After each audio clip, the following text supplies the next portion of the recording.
I see so many coaches go away and do free workshops. Please stop doing that. Because the moment you give away something free, people think it has no value. And then guess what? When you want them to pay, they're not going to pay that much for it.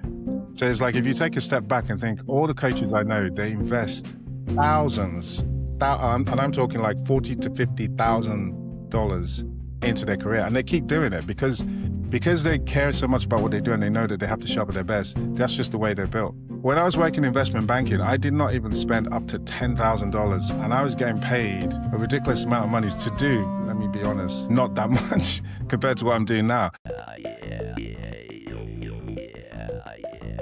Welcome to the Coachability Code podcast. This is your host, Jordan Ring. Coaches, you ready to be coached? Let's go.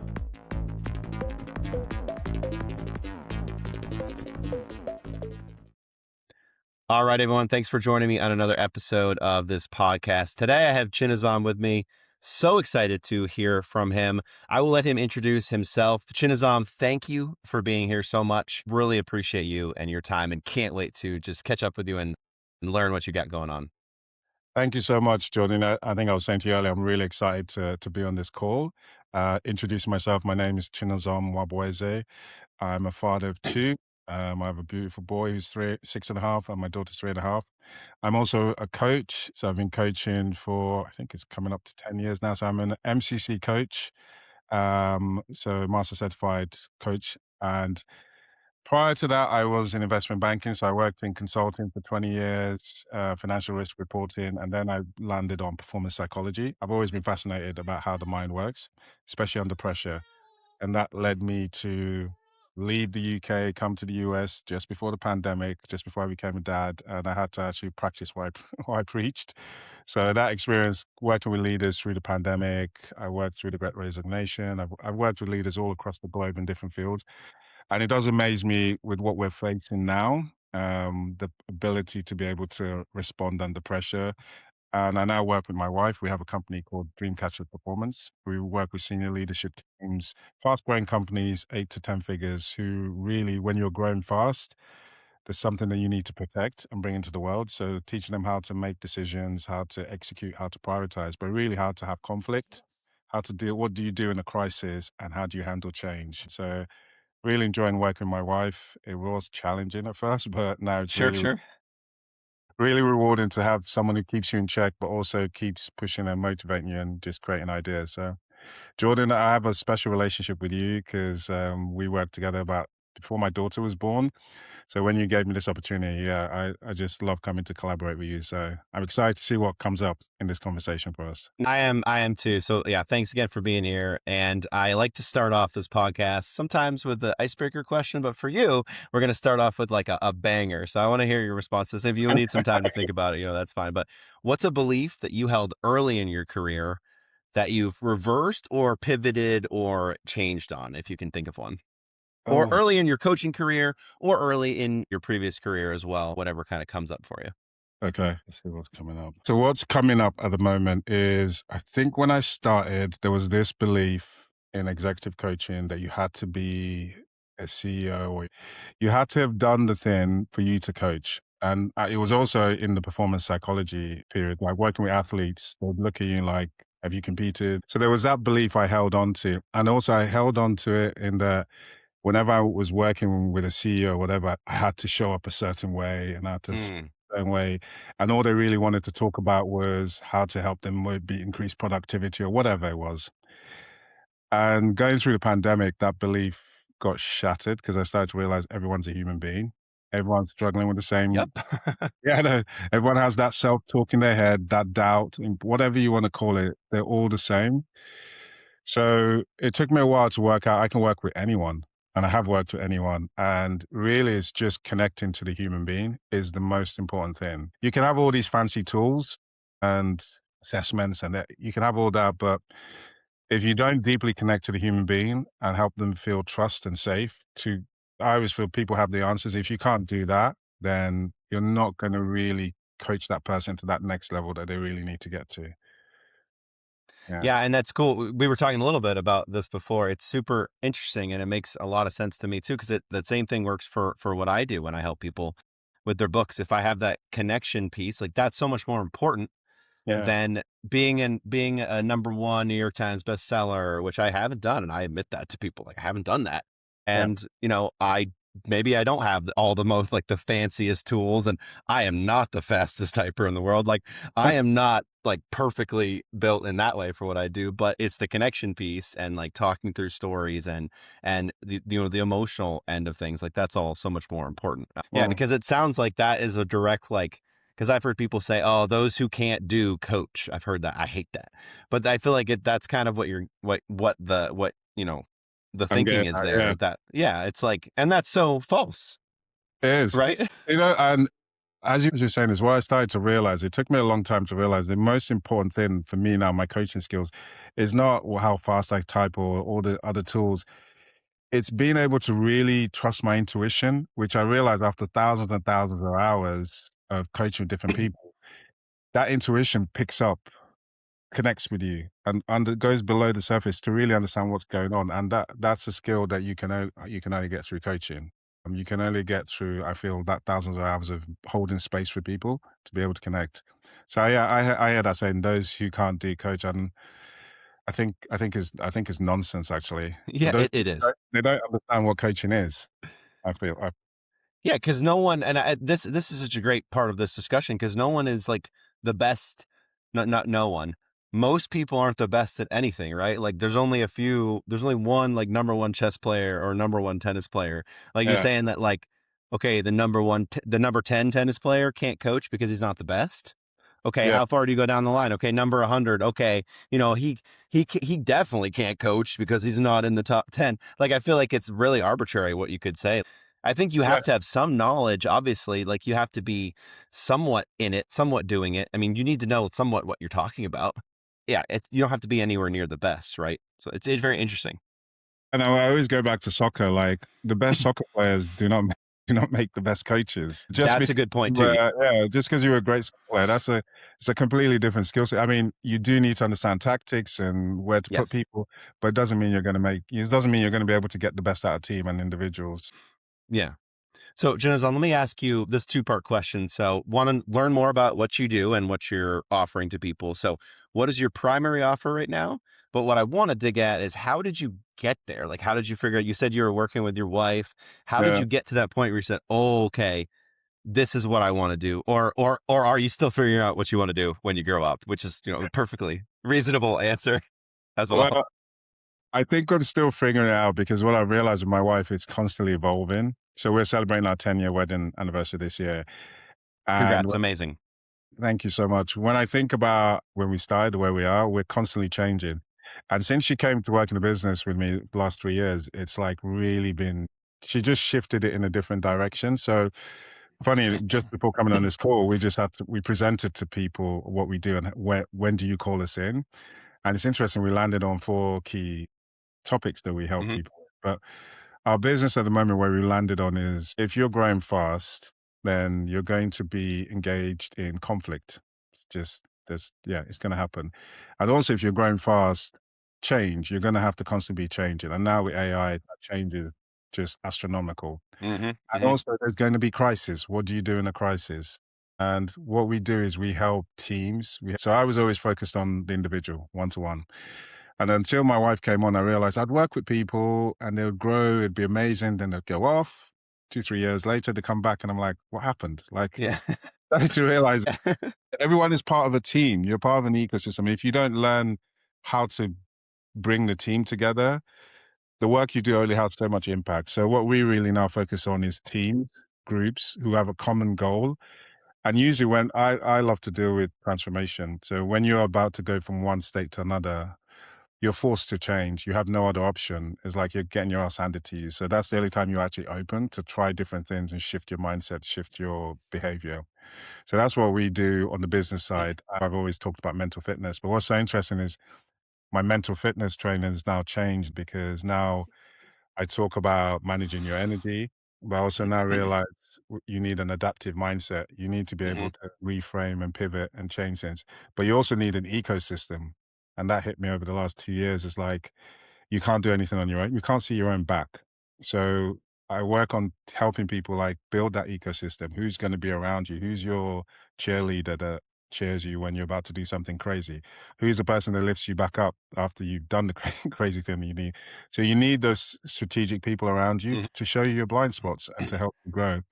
So mental fitness is still a part of what we do, but more linked in with performance psychology, being able to understand what you need to do to prepare to give your best.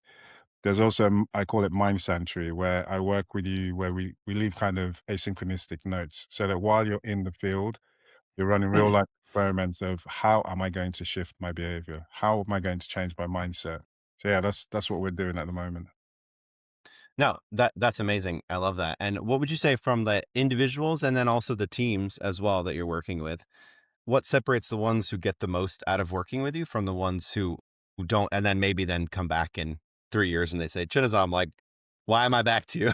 That's a great question. I'll start with individuals. Okay. I, I've gone through an evolution now of realizing the people I work best with, they need to be going through a transition. So I'm working with a leader who's basically taking the next step to partnership in the company. And the person has tried, and realized that it's going to take something more to grow. So they're willing they're open and willing to grow, and they know that they need to change. And what I love about this person is they're committed. The moment you do something with them, you don't need to follow up or chase up. It's like they've already gone and done it. So there has to be that commitment and hunger to change. And something you said as well, co-create, co collaboration. Because Hmm. I think some people used to come in like, just tell me, give me all the answers. It's like, no, that's Yeah. like a consultant. I can tell you what to do. You go and do it for just that period. And then guess what? Something else is going to come. So what I've started to realize with when you're going to that next level, you need to go to the underlying beliefs because all your mindset is come from a way you see the world and a way something you say to yourself, if I do this, this happens. And we need to uncover what that is and change that to so that it serves where you want to get to. And that requires deep reflection. That requires willing to open some doors in your mind that you may not have wanted to open. It requires courage as well. And then it requires the willpower to actually change and to actually start to run. I call it mini experiments. Hmm. Like when you're in a meeting and you get triggered and you don't like conflict, what are you going to do in that moment? Because you're going to have to start dealing with conflict. So actually do the experiments in real life. So people who are willing to do that, I find I work really well with. I find some people say they want to do it, but then when the heat of the moment comes, oh, I got so busy. Oh, this happened. There's 100 excuses that come up, Yeah. and it's not magic. If you don't take the steps, nothing is going to change. And also, the thing where people say, "I can't do it when I'm so busy," that's a complete lie. It's actually when you're really busy that you're actually best prepared to actually do the work because you can see your patterns, you can see your nonsense more, and that's Mm. more vivid, vivid to you, and you can actually do something about it. I really like that thread. I was going to go somewhere else, but I like what you just said there because it's a little bit different. You're saying when you're busy, that's when you need to attack these things or think about these things and Mm, reflect. Because I think, yeah, a lot of people would say Chinazam, I can't do that right now. I'm yeah, doing a million different things this week. But I love that. To me, that's such a different perspective of no, but this is the time to do it. Because uh, when else are you going to do it if it's not right now? You really think magically you're suddenly going to get less busy or you're going to hit a period? Okay, but then when you hit that period, you're going to want to do the work even less, right? Because you're going to say I want to exactly. relax. So I feel like in any kind of coaching engagement, you need to dig a little, like the client needs to dig a little bit beneath the surface because so things are so much more like holistic and complex in that way than I think a lot of people realize. Even if I'm just helping someone with book coaching, I used to think, okay, I'm just helping them through writing their book in that specific area. No, there's accountability. There's other things that go on. And I'm like, I Yeah. wish there wouldn't have to be that as a coach. The question is, how do you help people navigate when they don't want to dig deeper? Is there a way to help them? Well, what I've started to do is I've started to get better at my screening process, Yep. because I found, like, if I take someone on and then they're not willing to work, it's not helpful for me, it's not helpful for them, Yep. and it's even more counterproductive. So my take on questions will actually show up to me is like, tell me what success looks like, and then give me the 3 key things you need to do to get there. That shows me that you've already done the reflecting. And the way you answer that question tells me that you've already started to go below the surface a little bit. And then I can start to understand how can I support you getting there? What I always find is in the beginning bit, there's a period where like everyone's all pumped and they've said what they want to do, and then all of a sudden, Of like so course. when I used to work with athletes, there was this thing called warm weather training where they would go off to rip their bodies and minds. Before they went there, everything was really nice, and they would tell me, "Oh, I had such a great training session. I'm going to do this. I'm going to do that." But the moment you went to warm weather training, within the first week, you realize, "Oh dear!" Like you had your ass handed to you again Yeah, and yeah, again. Things weren't working. That's the critical period.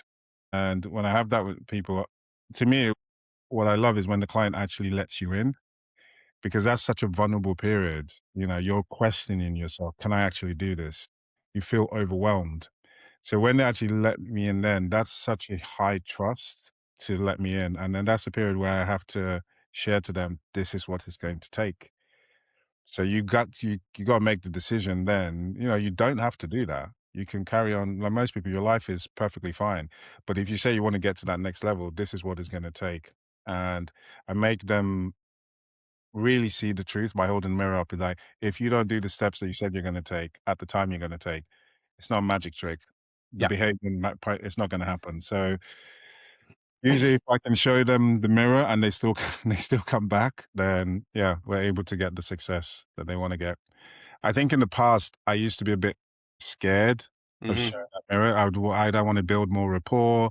Yeah. Person's not ready, whatever. I used to make a ton of excuses in my head. But now I've realized my role is to show you the truth and to show you the truth as early as possible. Yeah. How you deal with that is not in my control. So I have to at least honor the person by having the conviction and courage to do that at the right time. Yeah, because it's like a communication thing, right? Even if it's not simple, but even if it's like hard for you, it's Yeah. hard for you, but that's a good thing because then you're knocking on the right doors. Even if it's hard for you, it's going to be difficult for them, Yeah. challenging all around. And yeah, the first couple calls, I imagine that's like because you don't want to like alienate, you want to build that trust, but then Um, I feel like there's a sense of like building trust by pushing. And then people, if you can push in the right way, then you build that trust more than just like, you don't want to be passive as a coach. You don't want to take a step back because that's why they're working with you. So that's well, interesting. I'm laughing because I had this conversation with my wife, IJ, and I Hmm. realized maybe the last year I started going more with my gut instinct, and I'll do it even in the first session. And I used to say, like, if I'm not pushing myself to the stage where I might get fired by the person, then Yeah. I'm not really doing my job. And what you just said is true. When I have said the thing that I was not sure I was going to say, the person's gone away and trusted me even more because they're like, "My God, I can't believe you actually said that." And as long as it was coming from the right place and I Yeah. shared it, I'm trying to learn more to be more courageous early on. Don't build up to it. Really from the word go. I mean, and you don't have to name anyone by name, but is there anything you said or situation that you can remember just to share with us of that moment of I said Yeah. this thing and it kind of triggers something, but maybe it was a little bit scary for you? Well, let me think if I can think of one because I Sure. definitely want to. I think the biggest one is when I challenge people, especially when it comes to when people want, they're pushing and pushing. It turns out that they are the ones in their own way. They are the ones causing the problem, or they're actually afraid of when they get there. So they make all these excuses. And when I have the courage to show them what they're doing in the beginning. So I think what came up for me was actually asking the person, "Are you afraid of success?" And that was like, whoa. And I remember thinking, God, this is a very crazy question to Should ask. I have said that? Yep, yep. But it was so strong when it came up. And yeah, having the courage to say that. Another person who has always seen themselves as a go-getter, but actually admitting that identity has shifted, their priority has shifted, and they didn't want to accept that. They said they wanted a success position, but they didn't want what came with it.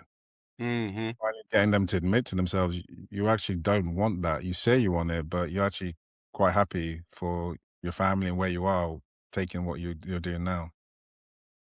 I think that last one, especially to me, is so cool. It's such a cool moment of realization for someone to be like, "Oh, this thing I've been chasing or these goals I've had for years Yeah. because life changes Yeah, life changes all the time. We have these transition moments. We have things happen to us, maybe that we plan, maybe that we didn't plan.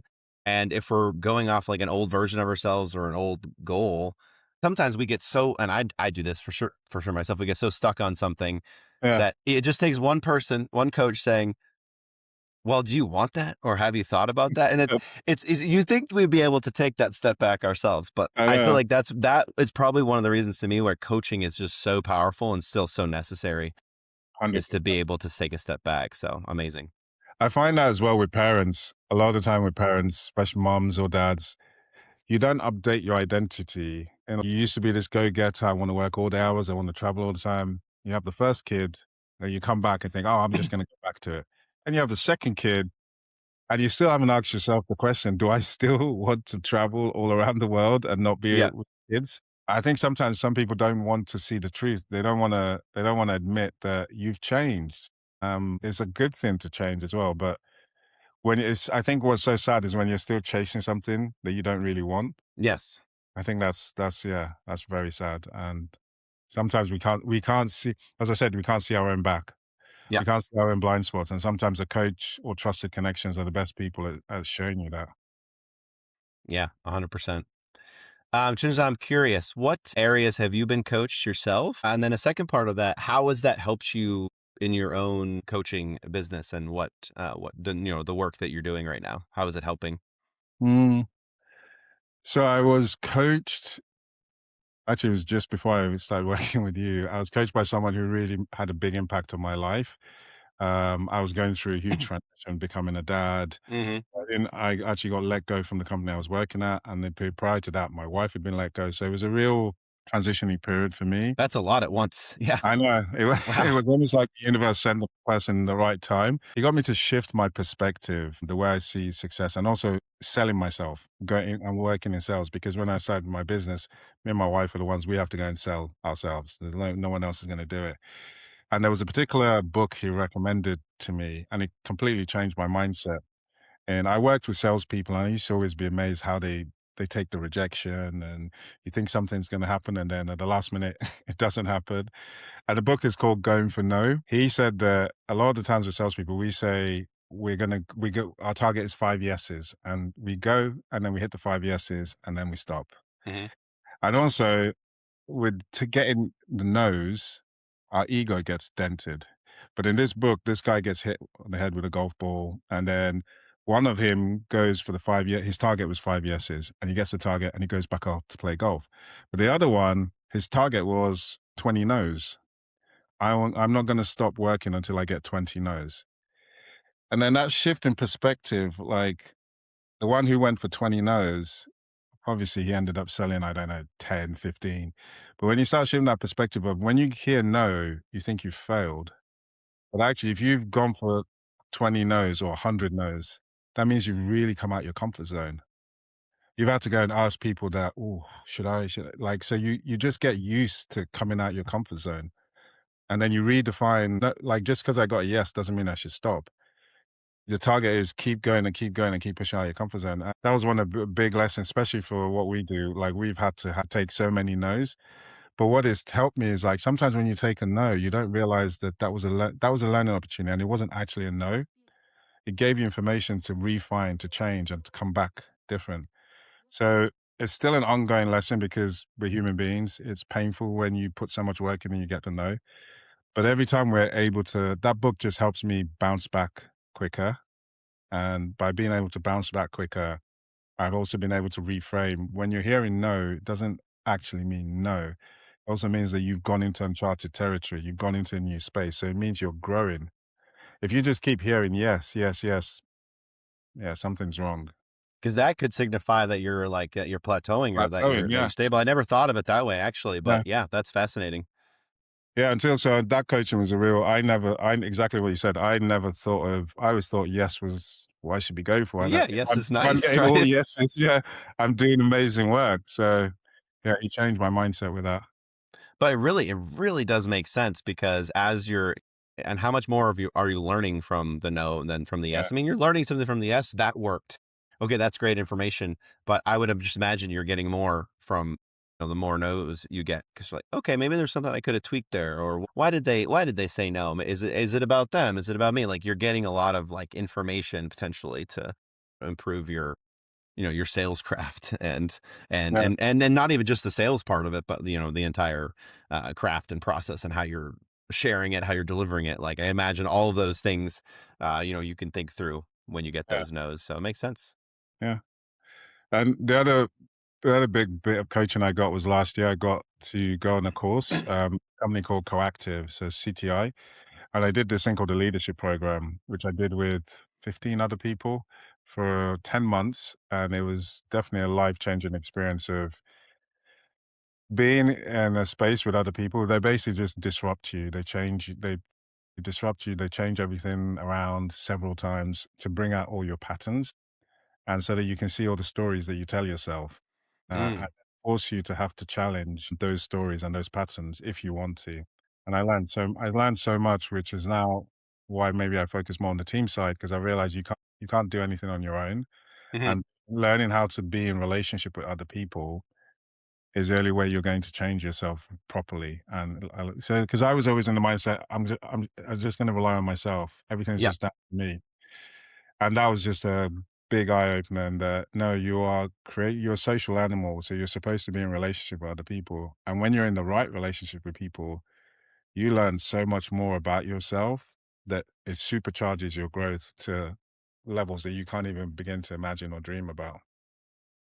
Yeah, because it's so easy to focus on yourself and how you're doing. I mean, I know I definitely have that and have that area to work. And I was just talking with my wife, I think 2 days ago, about just the idea of like, oh, when I play a game, no matter what the game is, whether it's a board game or whether it's sports like paddle or whatever it is, as if there's other people there, I am so much more focused on what I'm doing and how I'm doing, and it's great because I feel like I have this coachable nature, and I'm thinking and I'm processing and I'm being very aware of what I'm doing.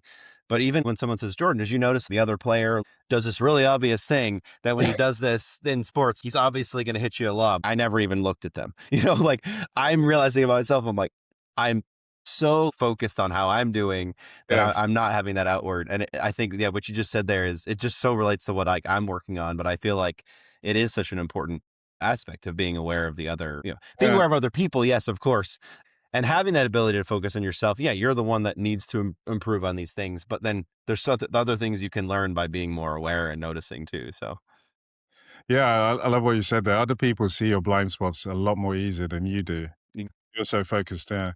And it's almost like having, can you imagine like being in that thing? It was like having 14 or 15 coaches who are but yeah. be in the right relationship, people who are really invested in see you. They'll say things and bring out things. And you're like, damn, I didn't even think of that, but that is so correct. That should be what I Yep. did. It was such a eye opener. And I like to ask this question because of the coaches listening to, for all the coaches listening to this podcast. But for growing your coaching business, what has been your most successful strategy? What has worked for you? What has worked? But we're still growing. But Hmm. I think what is really helping us now is getting in relationships with people. It kind of hit us the last 2 years. People need to know you, like you, and trust you before they do stuff with you. Yeah. So that requires you to be in relationship with different people and spend a lot of time networking. And definitely don't be afraid to promote yourself. I think Hmm. speaking for myself, a lot of the time when I was coming through coaching, promoting yourself was looked at as this dirty thing, like you shouldn't do it. People should just find you and come to you. But I think that's nonsense. You owe it to the people you need to help Hmm. to make Hmm. sure that you're talking about yourself, you're promoting yourself, you can speak clearly about what it is, who you help, how you help them. And that should be a practice that you do almost every day, because if you are gonna change people's lives, you owe it to the world to get good at promoting yourself and speaking about what you do. And you owe it to the world as well to network, because no one, unfortunately for coaching, our industry is so fragmented. I still don't know of a clear pipeline where you just say, okay, all these clients are going to start coming in. You have to be out there doing the work.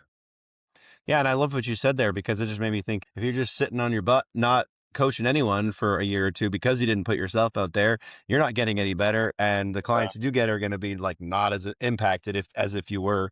So yeah, 100% agree with that. You got to market yourself, and not Yeah. that you should do it unabashedly. It's not that you should like get on sales calls and be salesy. You don't need to do any of that. And I think there's so much of a fear there with coaches, but anyone doing any kind of service providing business. I want people to come to me. I don't want to sell them on the call, but like 100% what you said, you need to be just more willing to share about what you do because you're helping them. And if Yeah. that's what you're sharing in the call, like I can help you. And especially if it's a good fit, especially if it's the right person, then you're not selling them anything. You're just helping them. And I Yeah. think that's the mindset shift. So Yeah, and I think sales get such a bad and obviously because a lot of people have done it badly, but I think yeah, yeah, that has not helped. a lot of people have done it badly, but then what I realized is exactly what you said is you're not selling to somebody when you can show up fully yourself and owning what you do, sharing it, connecting with the person's going to realize this person wants to help me, wants me to grow. And then that's not sales. That's like you're going to end up into a collaborative relationship, but you have to be doing that a lot of the time, not just sitting there and creating things and not, you have to, for that to happen, you have to be in relationship. You have to be talking to people and connecting with them. Yeah, 100%. Yeah. Chinazam, what I always want to ask people when they're on the show, because I want to make sure you get to say what you want to say. I mean, this has been a great discussion so far. Thank you. But what is your soapbox? And then feel free to stand on it. Just talk to us, talk to, other coaches. It could be anything. It can relate to coaching. Great. If it doesn't, that's fine too. But anything that you want to share with us today, we'd be happy to hear Well, it. now that you ask, let me get Yeah. on my soapbox because I Yeah. was Go ahead. talking with a friend and I got my soapbox on Friday. I was going to go pick up my kid and I left like a 5-minute voice note on this. And Yeah. there's a topic that's Nice. really, really upsetting me. It's to do with coaching and whatever we want to call our industry, where we feel like we shouldn't charge for it. Yeah. Feel like, oh my God, and there's certain platforms out there which pay coaches ridiculously. To me, it's like they're bastardizing coaching. The amount of money they pay you, and they're like, this happened to me in the UK where somehow, some way, someone has written a story that because you help people, you should just do it from the goodness of your heart. And I get that. You should do it from the goodness of your heart. Yeah. But you should also get paid for doing Yeah. it. You should get some money to put food on You the should get table some for your money, yeah, family. to do it. Yeah. And also, they now, first of all, it's like when coaching was coming out, it's like, what is coaching? And because people would, oh, we have to prove ourselves what it is, that it's good. And now, after doing it for thousands of hours, I know it's good. I know it impacts and changes lives. I don't need to prove it to you. But I don't know what it is, because in the beginning, we used to just give it away for free. I see so many coaches go away and do free workshops. Please stop doing that. Because the moment you give away something free, people think it has no value. And then guess what? When you want them to pay, they're not going to pay that much for it. So if you take a step back and think, all the coaches I know, they invest thousands, and I'm talking like 40 to $50,000 into their career, and they keep doing it Yeah. because they care so much about what they do, and they know that they have to sharpen their best. That's just the way they're built. When I was working in investment banking, I did not even spend up to $10,000, and I was getting paid a ridiculous amount of money to do, let me be honest, not that much compared to what I'm doing now. But It's such a sparse difference, right? Of yes, the it's, value and work. And yeah, it's not even close. and Yeah. my friend mentioned somebody working in Hollywood. And when I was working in investment banking, the people who do the work, I'm just saying the way the system is set up is so messed up. Because she had a friend in Hollywood who's getting paid astronomical money. Fair play to them. But when you look in the coaching sector, you're helping people so that they don't have mental breakdowns, so that they can actually grow and provide for their family and also, yeah, provide for themselves and be good functioning individuals in society. But the reward for it is ridiculous and it's wrong. And I really want coaches to start claiming your self-worth. Don't give away stuff for free. If somebody comes to ask for something, this is what you do. This is why you invested Hmm. thousands of hours, thousands of your time and your life doing it. So ask for what you're worth and make sure the person pays. It's not a bad thing to ask somebody, just even though they're a friend, but this is what you do. So you're not going to go to a doctor and say, oh, just because we're a friend, can you do a brain operation on me for free? You're not going to do that. No. But sometimes with coaching, we will go out and create things and do 6-month programs for zero money. And I'm like, why do we do that? And I think it's because deep down, the system doesn't reward the things that help human beings grow. And Yeah. that's what really pains me, because that is the most important thing, helping each other grow. Well, otherwise, what the hell is all the stuff that we're doing? And we can't. I'm not going to be stupid enough to think we can change the system, but we can definitely change the way that we respond to the people around us, and hopefully, that's going to start having a ripple effect in we get paid what we're worth. If you spend $50,000 training and working, then please, when you provide your service, charge for it properly. Yeah, and just thinking about how much time you put into it, like, you could just be starting out as a coach, and you're like, oh, and thinking about because so I 100% agree with you, 1,000%, because I think there's coaches and service providers that come in thinking, okay, I'm new to this, I need to charge like the lowest amount, but like look at probably everything you had before. Like, you're not new to this. Like, maybe even if someone is your first client, it does not mean they're not going to get value from your service Yeah, because you have so much history, rich history.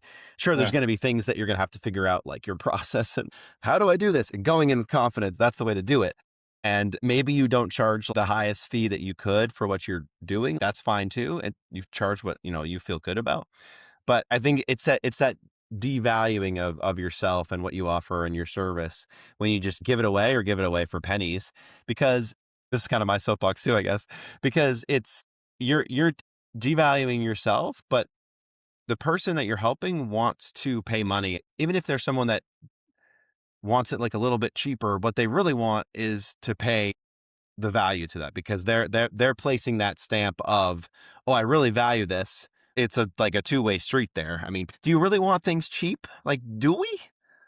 Maybe we want our pizza cheap, but do we want our coaching cheap? I don't think so. I don't know. I hope not. I love what you just said. And like, we devalue ourselves when we charge less. But what I've also found in society, because of the system, people as well that come to us don't value themselves Yeah, yeah. well. So there's a two-way process. You need to value yourself and know your self-worth. And you also need to convince the person who's coming to you what their self, like this thing that you say that you want to do, that's going to grow your business or grow your family. How much value is it to you? And I think sometimes people don't value themselves. That's why they feel something like they're gonna invest in themselves, it's gonna help them get better. They don't put that much value on it, which is also sad. So there's Hmm. a two-way thing. But it should Yeah, definitely cost more than pizza for sure. yeah.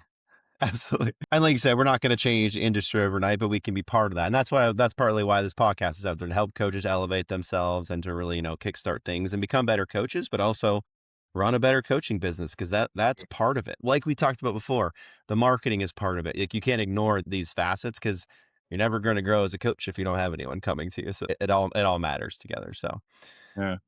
Chinazom, thank you so much for joining us on this podcast. This has been an Pleasure. excellent discussion.